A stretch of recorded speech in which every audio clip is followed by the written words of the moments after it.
Hi, everybody. It's Mr. Gray here.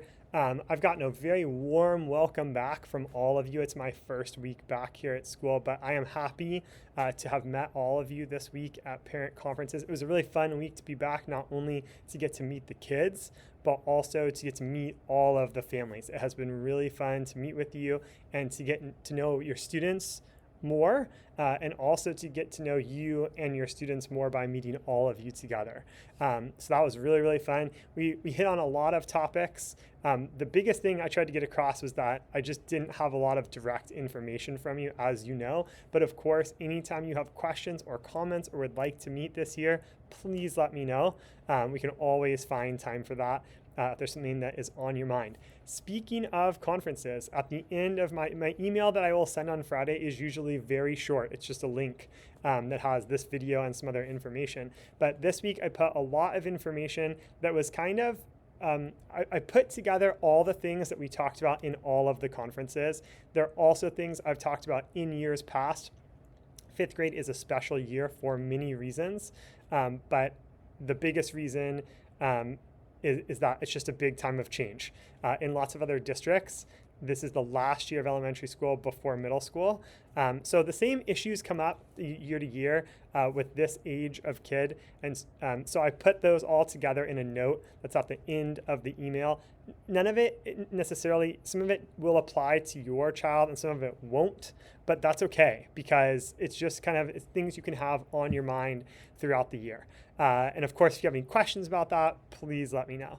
The other thing about the email that I wrote to you is you've gotten a couple from me now, and that email that just has a link, that's kind of your go-to spot. It includes this video, it includes the updates that I will publish every week so you know what's happening, and it will also include, there's a homework page which has information for the students. It's what I go over every day with the kids, where I tell them this is due tomorrow, this is due in 2 days, I'm not collecting this, I am collecting this.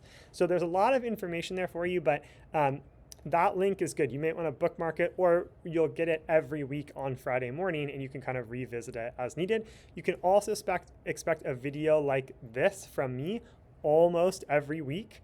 And I will kind of give a look ahead at what's coming in class. That's a great way to communicate with your kids. You have an idea of what's coming. It's a little cheat sheet for you, and you can ask your kids about what's going on in class. I know Mr. Gray said you had a math quiz next week. What is that about? Do you know when that is? Are you prepared? Did you get your score back? So it's just a way to help, and you can kind of look back. There's also links and information about things that are coming up. So please look at that website, and then also this the updates are on here is what I'm talking about, and then please read that little note that I wrote. It's long, but put it aside for a while and just take a look at it at some point.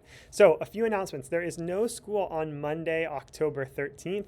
The teachers are at school. We're doing some training and planning, but the kids are not at school. Picture Day is Thursday, October 16th. Our pictures this year are between recess and lunch. Sometimes that affects, how you want your kids to come to school, because it's not till like the middle of the day that they're taking pictures, but Picture Day is Thursday, October 16th.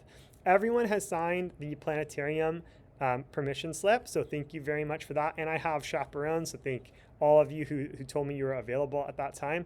That's going to be a really fun trip. I'll have more to say about that next week, but that will be on October 21st. We're going at the same time as Miss Kelly's 5th grade class.